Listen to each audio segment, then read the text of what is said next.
नमस्कार दर्शकों, मैं हूं आपका होस्ट एंड दोस्त आर के शर्मा और आप देख रहे हैं जी टाइम्स न्यूज 24 लाइव। आज के मुख्य समाचार। जन्म मृत्यु प्रमाण पत्र बनवाने में देरी की तो अब देना होगा विलंब शुल्क। सरकार के योजना और सांख्यिकी विभाग ने सोमवार से जन्म मृत्यु प्रमाण पत्र के लिए नई व्यवस्था लागू कर दी। इसमें अब प्रमाण पत्र बनवाने में देरी करने पर विलंब शुल्क चुकाना पड़ेगा। अधिकारियों के मुताबिक यदि 21 दिनों के अंदर जन्म प्रमाण पत्र बनवा लिया जाता है तो इसका कोई शुल्क नहीं लगेगा। इसके बाद जितनी देरी करते जाएंगे उतना ही शुल्क देना होगा। नई व्यवस्था में 21 दिन के बाद 1 माह के भीतर प्रमाण पत्र बनवाएंगे तो 12 रुपए विलंब शुल्क देना होगा। सीएम हेल्पलाइन पर हो सकेगी खुले बोरवेल की शिकायत, अफसर करेंगे कार्रवाई। पानी नहीं निकलने पर बोरवेल को खुला छोड़ देने और उसमें बच्चों के गिरने की कई घटनाओं के बाद प्रशासन इस पर सख्ती करने सक्रिय हुआ। खुले बोरवेल के लिए राज्य सरकार ने कड़े नियम और कानून बनाने का निर्णय लिया। इसकी शिकायत करने के लिए सीएम हेल्पलाइन पोर्टल पर नया विकल्प भी शुरू किया गया। स्नातक प्रथम वर्ष की परीक्षा जून के तीसरे सप्ताह में। लोकसभा चुनाव की वजह से स्नातक प्रथम वर्ष की परीक्षा 2 महीने पिछड़ चुकी है। अब देवी अहिल्या विश्वविद्यालय ने जून तीसरे सप्ताह में परीक्षा प्रस्तावित की। अगले कुछ दिनों में परीक्षा व रिजल्ट के संबंध में विश्वविद्यालय ने बैठक रखी। उसके बाद परीक्षा का शेड्यूल जारी किया जाएगा। शिवराज सिंह चौहान बोले, भाजपा इस बार विजय के नए रिकॉर्ड स्थापित करेगी। मोदी जी के नेतृत्व में ही हम पूरे देश में जीत रहे हैं। काशी के परिणाम विजय के नए रिकॉर्ड बनाएंगे। भाजपा इस बार विजय के नए रिकॉर्ड स्थापित करेगी। मध्य प्रदेश में भी हम सभी 29 सीटें बड़े अंतर से जीतने वाले हैं। ये कहना है मध्य प्रदेश के पूर्व मुख्यमंत्री और विदिशा लोकसभा सीट से भाजपा उम्मीदवार शिवराज सिंह चौहान का। उज्जैन विक्रम विश्वविद्यालय की पीएचडी प्रवेश परीक्षा 30 जून को ऑनलाइन होगी। विक्रम विश्वविद्यालय ने बहुप्रतीक्षित पीएचडी प्रवेश परीक्षा 2024 की अधिसूचना जारी कर दी। अधिसूचना के मुताबिक 434 सीटों पर दाखिले के लिए प्रवेश परीक्षा 30 जून को ऑनलाइन कंप्यूटर के माध्यम से होगी। परीक्षा में सम्मिलित होने के लिए एमपी ऑनलाइन के माध्यम से आवेदन 1 से 18 जून तक जमा किए जाएंगे। शिफ्ट होगा मुसीबत का पासपोर्ट केंद्र। ग्वालियर के महाराजा बाड़ा स्थित डाकघर में संचालित मुसीबतों के पासपोर्ट केंद्र को शिफ्ट किया जाएगा। नवीन स्थान पर बेहतर सुविधाओं के साथ इसके संचालन में अब ज्यादा देर नहीं होगी। आमजन की परेशानियों को देखते हुए अब जिला प्रशासन ने आगे आकर संज्ञान लिया। कलेक्टर रुचिका सिंह चौहान ने पासपोर्ट सेवा केंद्र के लिए बेहतर नए स्थलों की जानकारी संबंधित एजेंसी से मांगी है। बुलेट राजाओं की बाइक से निकले, साइलेंसर बसों से निकले, प्रेशर हॉर्न पर चला ट्रैफिक पुलिस का बुलडोजर। मध्य प्रदेश के खंडवा नगर में यातायात पुलिस ने शनिवार को शहर में घूमने वाले बुलेट राजाओं पर ऐसी कार्रवाई की जिसको लेकर शहर भर में हर कोई ट्रैफिक पुलिस की तारीफ कर रहा है। दरअसल पुलिस ने बुलेट या इस तरह की गाड़ियों में तेज आवाज वाले और पटाखे फोड़ने वाले साइलेंसर लगाने वालों को सबक सिखाने के लिए उनकी गाड़ियों में से नियम विरुद्ध लगाए गए साइलेंसर को निकलवाकर उस पर बुलडोजर चलवा दिया। मतगणना स्थल की बिजली नहीं होगी गुल, कक्षों में लगेंगे पंखे कूलर। इंदौर में मतगणना की तैयारियां निर्वाचन आयोग ने पूर्ण कर ली हैं। नेहरू स्टेडियम के 8 कक्षों में मतों की गिनती सुबह 7 बजे से शुरू हो जाएगी। गर्मी के मौसम में मतगणना कर्मियों को राहत देने के लिए पंखों के अलावा कूलर भी लगाए जा रहे हैं। मतगणना स्थल की बिजली गुल नहीं होगी, इसके लिए बिजली कंपनी को कहा गया है। सीएम कोरोना योद्धा के तहत 50 लाख का मुआवजा दें, कैंसर पीड़िता को परेशान करने पर 1 लाख जुर्माना। मध्य प्रदेश उच्च न्यायालय के जस्टिस आर सिंह और जस्टिस AK सिंह की युगल पीठ ने पन्ना में ड्यूटी के दौरान कोरोना संक्रमित सिमरत नगर परिषद के मुख्य कार्यपालक अधिकारी के परिवार को मुख्यमंत्री कोरोना योद्धा योजना के तहत 50 लाख रुपए का मुआवजा देने का आदेश दिया। युगल पीठ ने याचिकाकर्ता की कैंसर पीड़ित पत्नी को विगत 3 साल से परेशान करने के लिए राजस्व विभाग पर 1 लाख का जुर्माना लगाया। रैली निकाल कर दिया व्यसन मुक्ति का संदेश, तंबाकू का सेवन न करने का दिलाया संकल्प। विश्व तंबाकू निषेध दिवस पर विभिन्न कार्यक्रम हुए। ब्रह्म कुमारी संस्थान द्वारा सागर रेलवे स्टेशन पर नशा मुक्ति प्रदर्शनी लगाई गई, जिसका उद्देश्य शरीर में तंबाकू से होने वाले खतरों के बारे में बताना और उन्हें जागरूक करना है। सागर सेवा केंद्र से ब्रह्म कुमारी छाया दीदी ने बताया कि नशा समाज के लिए ऐसा दीमक है जो समय से पहले ही जीवन को समाप्त कर रहा है।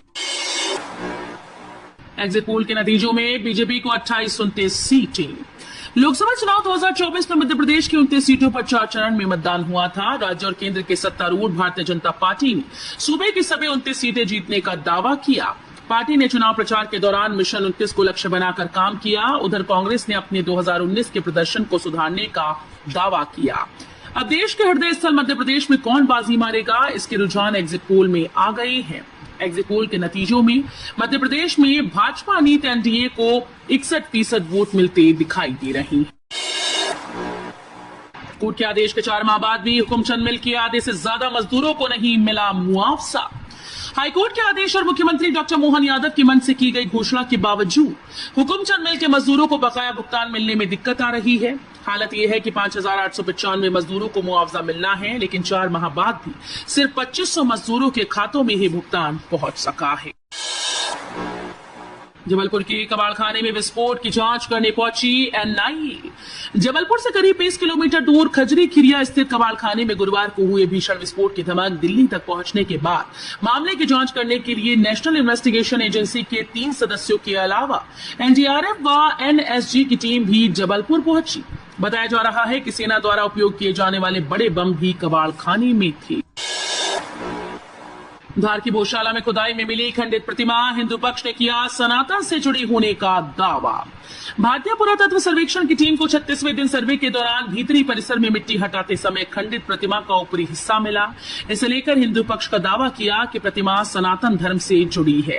हालांकि स्पष्ट नहीं किया गया कि प्रतिमा किस देवी देवता की है। सीएम मोहन यादव ने बोली बड़ी बात, कहा बीजेपी के पक्ष में पहले और दूसरे चरण के मतदान का रुझान। दूसरे चरण के 6 सीटों के लिए हुए मतदान के बाद मुख्यमंत्री डॉक्टर मोहन यादव ने दावा किया कि पहले और दूसरे चरण के मतदान का रुझान भाजपा के पक्ष में है। एक प्रकार से रिकॉर्ड बनाने वाला है। मतदान को लेकर संगठन के साथ हम सभी ने जागरूकता और मतदाताओं को निकालने का काम किया। मतदाताओं में जिस तरह से भाजपा के प्रति उत्साह दिखाई दिया, वो हमारे लिए ऊर्जा का बड़ा केंद्र रहा और हमारी ताकत रही। इंदौर जिले में 3 साल में 12,000 करोड़ से अधिक संपत्ति की मालिक बनी महिलाएं। मध्य प्रदेश की वाणिज्यिक राजधानी इंदौर में अब महिलाएं आर्थिक रूप से सशक्त हो रही हैं। इंदौर जिले में विगत 3 सालों में 12,000 करोड़ रुपए की संपत्तियां महिलाओं के नाम पंजीकृत हुई। मध्य प्रदेश में महिलाओं के नाम पंजीकृत कुल संपत्तियों में इंदौर की हिस्सेदारी 21% से अधिक है।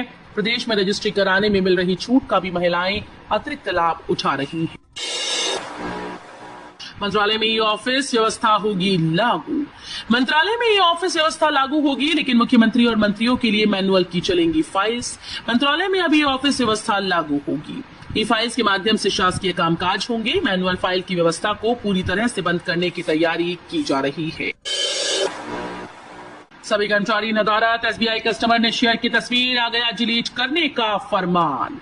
स्टेट बैंक ऑफ इंडिया के ग्राहक ने सोशल मीडिया प्लेटफॉर्म एक्स पर शिकायत करते हुए एक तस्वीर पोस्ट कर दी। इसके बाद बैंक ने उधर से तुरंत फोटो डिलीट करने का फरमान जारी कर दिया।